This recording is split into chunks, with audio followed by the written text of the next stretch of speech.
It's deeply important to me that I show other women that you do have a choice, that you do have the freedom to choose, that a six-figure salary isn't dependent on sacrificing yourself to fit into a box that wasn't designed for you, or to submit to a patriarchal culture that actually reinforces your worthlessness by paying you less, by treating you differently, by not giving you a seat at the table. And these days, by not promoting you up the ranks of the military, all the things that are happening to women. Entrepreneurship is the ultimate freedom. It is the new feminist movement in my mind. It's where you get to take control of how you want to show up in the world and the value that you want to deliver. And it was so important to me that I succeed at this, not because I had a fear of failure. It was because I needed to prove to other women that if I can do it, you can do it too. And so, come on, girls, let's just do it. Welcome back to Elevate Within. I'm your host, Sandy Davis. Elevate Within is for the high-achieving women in the messy middle, the space between who you were and who you're becoming. This is a space for honest conversations about reinvention, resilience, healing, leadership, and what it really takes to rebuild from the inside out.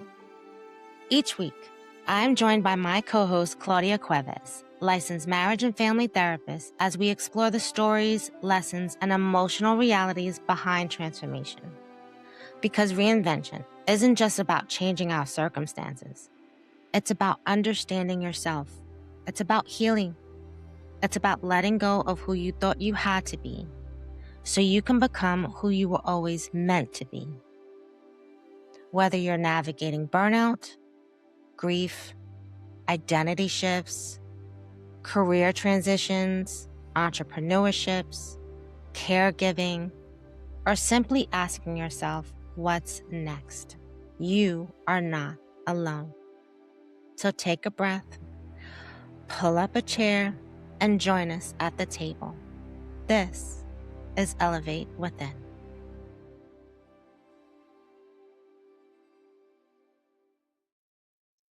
When exploring the architect of reinvention, sometimes the life that looks successful on the outside is the very life we have outgrown. The title, the paycheck, the reputation we've spent decades building. We work so hard to create a life that reflects success that we rarely stop to ask whether it still reflects us. And when the question finally arrives, it can change everything. Today's guest knows that journey well. I'm honored to introduce Deb Boulanger. Deb is the CEO of Life After Corporate, business mentor, speaker, and the host of Life After Corporate podcast. After spending more than 25 years leading product and marketing organizations in corporate America, Deb made a decision many women quietly dream about. She walked away from the boardroom and built something of her own. But what she discovered along the way was that leaving corporate wasn't simply a career transition. It was an identity transition, a process of letting go of who she had been so she could become who she was meant to be. Today, we're talking about reinvention, entrepreneurship, self-worth, identity, and the often unspoken grief that comes with outgrowing a version of ourselves that once felt like home. Deb, welcome to Elevate Within. Thank you so much, Sandy. I'm so honored to be with you here today. I'm honored to have you. So walk us through your life before corporate. I love to start with your story. Yeah. So you want the long version or the short version? Whatever version you want to give. That will teach us. So All right. we're all ears. Okay. So I didn't know who I was when I was growing up. And when it came to going to college, I was good with kids and I was a good babysitter. I was the most popular babysitter in the neighborhood. And so I went to get my degree in teaching. So if I'm good with children, then maybe I'll be good at teaching school. And this is relevant to where I am right now, and I'll come back to that. After 4 years of teaching and teaching special ed with children who the public school system wouldn't keep, I was earning $11,200 a year and waitressing 4 nights a week. So my Mm, first reinvention was the wake up call that teaching in the way I had been teaching was no longer sustainable. And I had a friend who was working for a consultant and said, he really needs an admin. Do you want me to introduce you? And that job was going to pay me more than teaching was. And so I took that job, and through working with that IT consultant, I learned about information technology, and I was on the phone with clients who were working with a company called Gartner. And I went to my boss and said, Gartner is taking all of our clients, but secretly inside, I was saying, maybe I need to work at Gartner. And that's what I did. I reached out to Gartner, which was the largest IT consulting firm at the time, and landed a position in inside sales. And I was fortunate enough to maybe be bold enough to not know my limitations. And every opportunity I saw to say there's a problem to be solved, I'd love to solve it. I'd love to do something new. I was given that opportunity. I was afforded that opportunity. And lo and behold, 25 years later, I was 2 levels below the CEO. I was running a business unit. I held positions in sales and marketing and product development where it was my job to spot the patterns, to look for opportunities that the competition was missing, and launch new products into market. So changing careers was really my first reinvention. And after 25 years, I hit burnout, and I was getting a divorce, and I was perimenopausal, and my mother's health was mhm. declining. And all of those things hit all at once. And it became another realization that, oh, this life isn't sustainable any longer. Wow. Wow. Was there a period during your own transition when you genuinely didn't know who you were becoming yet? And what did that season look like?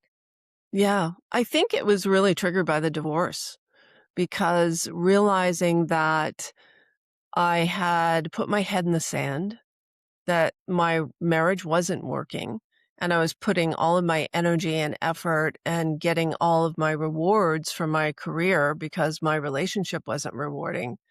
And then when the relationship fell apart and I realized I was going to be a single mom and simultaneously hitting burnout in Mhm, the corporate space, I just realized that I have to reinvent me. And at the same time, I was getting a certification as a health coach. And I think I was doing that for me, not so much to sell health coaching services to others, but really to finally focus on me for the first time in my mhm, life. And that was the healing journey. And it was a healing journey from the inside out, and it included so to fill in the gap before I decided to leave my marriage and decided to leave corporate, I went within and went on a silent 10-day meditation retreat at a Buddhist meditation center in Massachusetts. And in the first retreat that I went on, I found myself listening to the teachers giving the Dharma talk and realizing that I had to let go of my marriage, that I was mm, holding on to something that was literally killing me inside. And, talk about grief. I'd been married for 25 years mm. and thought that, I'd married my best friend and we're going to retire together and we're going to go off into the sunset together. It's going to be a beautiful life. And to Yeah. have that not turn out the way you thought it was a huge grieving process, especially in the way it ended, which was with his infidelity. And so that was one, and then the second realization was I can't keep up this pace where my identity is tied to the approval that I'm Mhm. getting from the corporate leaders that I'm working for, and it's killing me. The anxiety was killing me. I found myself on a cocktail of antidepressants and anti-anxiety drugs because Mhm. I just couldn't take the pressure of the day to day. And so the second realization was this job is no longer sustainable. And I have something that's really important to me. Gosh, I'm going to cry. And that's my It's okay. son. Mhm. It's my son. And so I made the decision for him to be there for him, and in that process, rediscovered who I was. I love that. I love that. And thank you for being so genuine with it. Mm, And this is These are the stories that I want to share with other women because we have so much in common Yeah. and we all feel through the same thing. This series is called The Architecture of Reinvention, The Art of Unbecoming. Looking back at your own journey, what parts of Deb, the corporate executive, did you have to Mhm. let go in order to become Deb, the entrepreneur? Yeah. So I'm going to tell this in a story. So my mother-in-law always used to say, "Be careful what you say because wherever you go, there you are." Mm, And wherever you go, there you are has been a theme that has followed me because whatever trauma you experienced in childhood, and for mine, it was a dad who was very critical, very strict. Um, Praise was performative. You know, when you're a good girl, you got yep. positive regard. And so it was very conditional. So we learned that approval is conditional, and that goes with Mm-hmm. us wherever we go. And so in corporate, approval was conditional. And so it felt comfortable. It's dysfunctional, but it's Yep. recognizable and it becomes comfortable because it's the system that we know how to operate in. And so I think rebelling against the performative nature of approval and that I didn't need anyone else's approval, or I was tired of working for approval. And I think that was the big light bulb where I don't have to perform for other people. I Mm-hmm. can just do what I want to do. I am smart. I am accomplished. I had to remind myself of that many times when I first made this leap and I said goodbye to corporate and I took the highest road possible. There was a party for me on my way out. It was my choice, Mm-hmm. but it was also this new invention, this new identity of who am I now without the title, without the paycheck, without the brand behind me. Yep. How do I define value at this stage in my life? And how do I define value as an entrepreneur? Wow. You often talk about the transition from corporate executive to founder as an identity shift, Mhm. not just a career shift. Right. What is the identity crisis that most women don't see coming until they're standing in the middle of it? Yeah. They don't understand, number 1, the grief, the transition, the detox once you leave corporate, even if you left enjoying it, whether you left by choice or by force, there's something new that pulls you, and you can't default into entrepreneurship, so it has to be a choice. So I know a lot of people are out there right now who are losing jobs and saying, "I'm not hireable, so I guess I'll be an entrepreneur." So I just wanna say to those women who are listening that you have to make the choice. This has to be a choice. It can't be a default decision. But it feels insecure because of all those things. The scaffolding isn't there, the paycheck, the team, the title, the brand behind you. And most don't realize that. And so then who am I without my experience? So then they start pushing their experience forward and they start speaking in the same language that they used in corporate, and it's Mm-hmm. not landing. And then it becomes, did I make the wrong decision? Am I not cut out for this? So then a lot of self doubt can ensue that maybe I made a mistake, when in reality, corporate doesn't prepare you for entrepreneurship. You No, are, no, and not at you're all. not at all, right? But yet, at the same time, the skills that I developed in corporate are the same skills that I use in helping women launch their businesses today. Had I not been in sales, marketing, and product development and run a line of business. So I'm grateful for that experience. And, but what we forget is we're not our resume. We're not our last title. Mm-hmm. And when I grew up, I was a little girl who was a writer who uh, wanted to create community and bring people together and have fun. So we are the DNA that we bring into our life. And our business is a mashup of who we were as little girls and what we were passionate about, who we are as individuals, our values, our belief systems. So I believe entrepreneurship is a spiritual journey. My journey is proof of that. And I'm Yes. not done becoming yet or unbecoming, whichever way you want to choose it. Um, Mm-hmm. whatever way you want to phrase it, because we are always evolving and changing, and no one is getting out of here alive. So why waste it and Mm, be complacent with something that's just not working and not serving you? And your paycheck is not your identity. It's right. not a reflection of what you are worth as a human being. And so you can live without the paycheck and live a very abundant, happy life, regardless of how much money you make. Yeah, it's also the freedom, and you don't have that glass ceiling above you. I had heard a phrase from one woman I spoke to a couple of months ago. She said, "A paycheck is nothing more than how much they pay you so you don't get into entrepreneurship." And I was like, yeah, that is absolutely right. Mm, Absolutely right. You've helped hundreds of women build businesses mhm. after corporate careers. What do you see women struggle most with understanding the value of what they know versus what they're worth? So pricing is the trigger, right? So what am I Mhm. worth? How do I charge?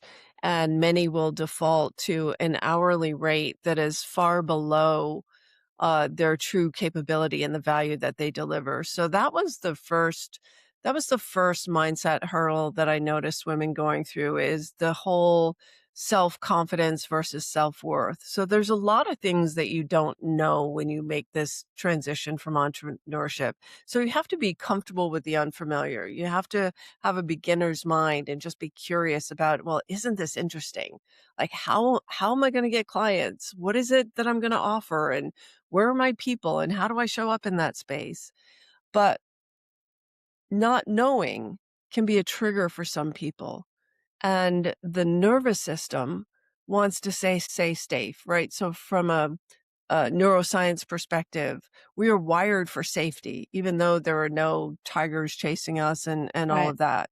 But what's safe is what's familiar. And entrepreneurship requires that you jump into the zones of the unfamiliar, do things you've never done before, be with people you've never been with before, talk to people in a way you've never spoken to them before. And so the first trigger is everything's unfamiliar and you feel unconfident.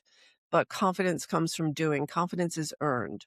The harder piece is the self-worth piece because that's how much am I worth? What is my value? And that will show up in your pricing. It will show up in doing pro bono work because it feels like you're helping someone. It feels like you're delivering value, but your value is not equitable. It's not equanimous with what you're offering. And um, so then the answer is it's not about you and it's not about your self-worth. It's about the value of the transformation that you bring to the client that you're working with. It's their value that you Mm, price on. And so self-worth is innate. And many of us were told stories when we were growing up of how valuable we were, how good we were, what what our worth was in the world.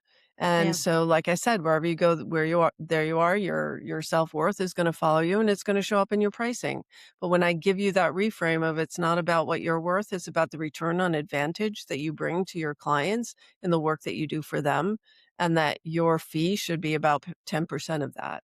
So if you're delivering $1 million outcome, charging $100,000 for that engagement is not a stretch. Mhm. And so it brings you into a bigger vision of your own perceived value. Does that make sense? Yeah, and I know women are gonna be listening in, like, they're leaned in on what you're saying. So, I want you to let them know you could have done anything, but you decided to create life after corporate. Mhm. Tell me why, and what was the Yeah. passion behind it?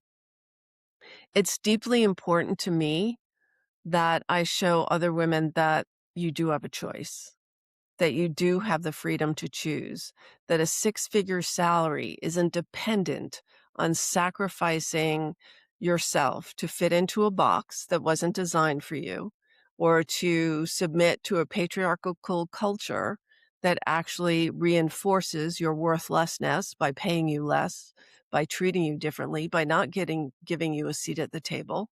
And Mhm, these days, by not promoting you up the ranks of the military, all the things that are happening to women. Entrepreneurship is the ultimate freedom. It is the new feminist movement in my mind. It's where you Yep. get to take control of how you want to show up in the world and the value that you want to deliver. And it was so important to me that I succeed at this, not because I had a fear of failure. It was because I needed to prove to other women that if I can do it, you can do it too. And so come on, girls, Amen to like that. Amen let, to that. let's just do it. Let's talk about your company. What is it that you do? What can women expect? Yeah, life after corporate is all about the skill set and the identity shift of moving from corporate leader to entrepreneur. And it is the ultimate path of personal development that you will ever go on. And if you are willing to lean all in, it is the most rewarding journey there is. I had a conversation with a new client that has just come on board in the last 24 hours. And in our discovery call, she shared her trauma and her passion about rewriting the neuroscience so that other women can free themselves from their trauma and express themselves most fully in their leadership. And we're not alone in this. I mean, Sandy, No. you're on the journey. I'm on the Yes. journey. The new client's on the journey. I mean, the world is now ready to hear this. And I think if there's any silver lining in what we're experiencing in the political theater right now, Mhm. it's that um, contrast shows us what we don't want. And Mhm. it is necessary and normal because we need it to show us what we do want. And what we do want is more freedom to choose the lives that we want to live. There are more mothers that want to spend time growing up with their kids and not outsource motherhood. And Yep. so they need flexibility. They need careers that work for their lives, not them sacrificing their lives for their careers and not seeing their children until they retire. Yeah. So There's that's what's definitely a available. movement. There's definitely a movement that I've noticed, especially filming this series, is that now all of us are in our vehicles. The train has left the station, the car's moving, and we're all moving in the same direction. And we're Mhm, finding each other and we're all saying the same thing. mhm, So that's why this series is so important to me. And the work that you're doing is vital because you're holding a woman's hand who's coming out of corporate. She's breaking down the conditions that we were all taught in corporate America and reinventing, and you're guiding them towards the way of like, hey, you can be successful, you can be an entrepreneur. Here are the steps. So walk me through what those steps are. So for a woman that's listening today mhm, can say like, okay, I need to call Deb. And before mhm. I do that, what can I expect? Yeah. So let me sum it up this way. You want to make sure there's water in the pool before you dive in, Mhm. because if there's not and you jump all in, it hurts if there's Yep. no demand. So it's another way I say is find the demand before you build the supply. So the first step is number one, going inward. What is it that you want? What is that wrong you want to right? What's that problem you want to solve? Who are the people that you want to serve? Where do your skills, your values, your desires coexist in this Venn diagram? And to pick a target. And then we want to test it. We test before you invest because too many people, I saw so many women jump all in with both feet with an idea and bring it to market only to be disappointed that no one wanted to buy what they were selling. And that's when my light bulb went on. When I was in this mastermind, I had paid $10,000 to belong to. And I saw many of the women learning how to sell from the stage, learning how to launch group programs, learning how to handle a sales call. But they were met with resistance because there was no demand. And Mhm. so that's when I said, my background in product development is exactly what this market needs. So we do the research, we find the buyers, you have conversations with real humans. We also look at the outside world. No one's buying DEI services right now. So what is the new problem now? what is it that people are or companies are investing in, and how can you position yourself for those opportunities? It's not that your experience shifts or changes, it's how we package it, how we message it.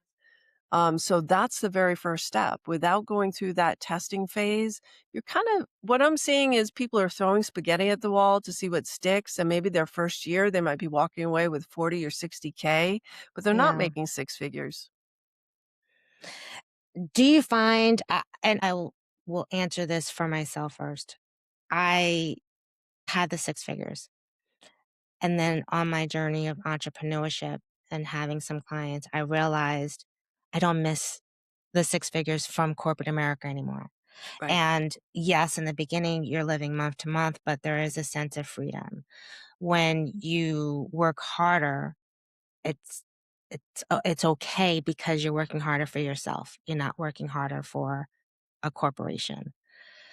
Given that for women, I think that's hesitation for a lot of women of like, oh my God, I'm going to miss my six figure check.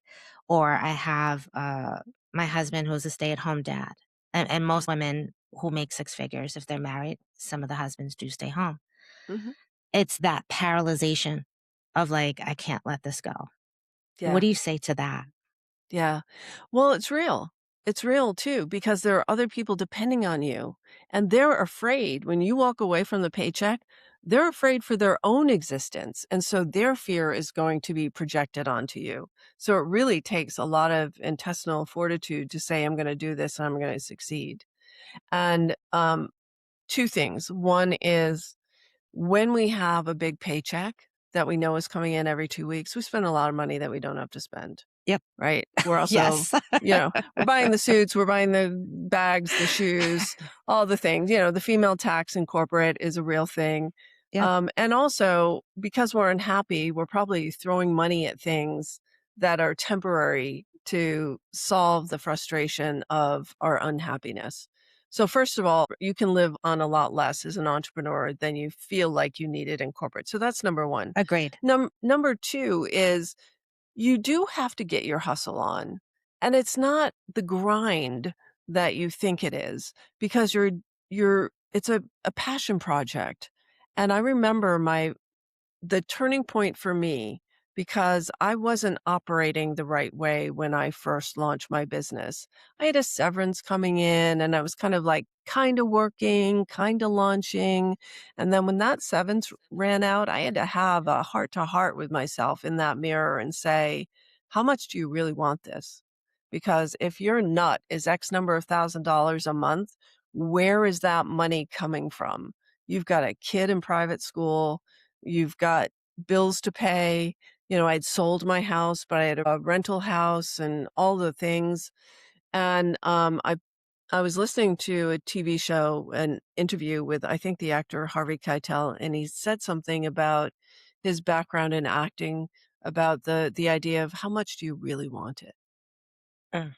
And I put that Post-it note above my desk so I saw it every single day. And it was my reminder, so while the initial motivation was proving that other women can do it, it also became my motivation of how much do you really want this? Mhm. And turning that first six figures is the best feeling in the world. Being able to Yes. double it and double it again, years later after years of work, it's so rewarding and anyone can do this with the right foundation, with the right guidance, and with the right offer. Before I go to the next question, we have spoken a couple of months ago and we've kept in contact. And there was this one sentence that resonated with me today and probably will to the end of time. And it was about survival. It was about survival. And I was giving my woes and launching my business and, having that fear. And it was like, hey, I'm just trying to survive. And, I feel that anxiety and that panic. And you said, survival is just an attitude. Mm, yeah. And that was like, when I heard that, it was like, oh, so it could be controlled. It can be looked at in a different Mm, way. It was that wall that I had up in front of me that was stopping me from moving forward. And it's probably the first time I'm telling you this, but it was Mhm. that moment when you said that, the wall dissipated. Yeah.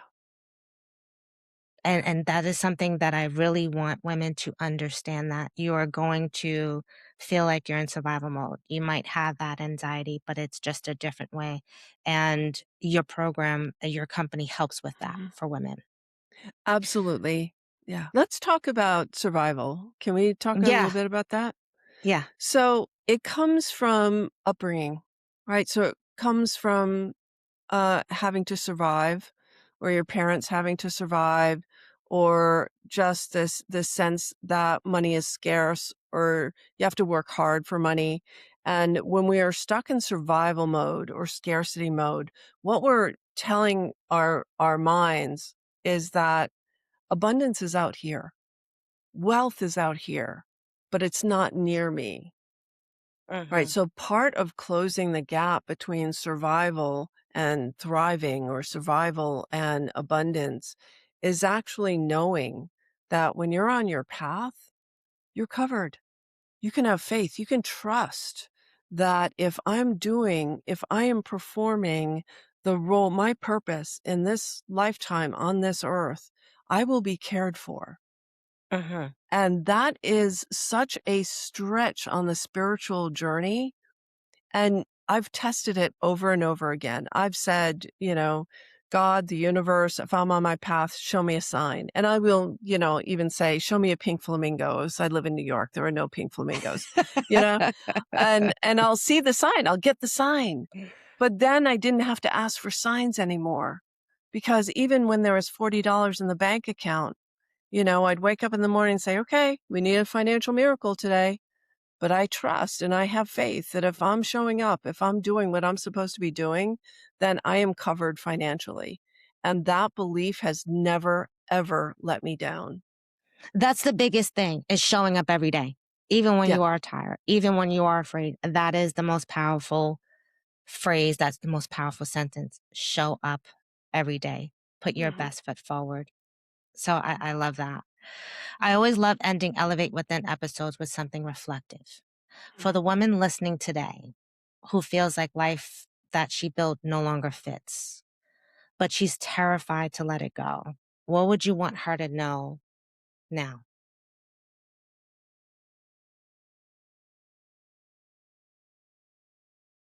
I would ask, what does holding on get you? How much longer do you want to suffer? And are you willing to trust that there's something better, something bigger on the other side if you just let go? Mm, love that. Tell the folks where they can find you.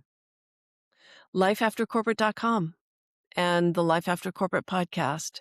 There are 250 episodes that you can scroll through, pick from, and get a full education on how to make the transition from corporate leader to entrepreneur. I've interviewed hundreds of other women who have made this transition.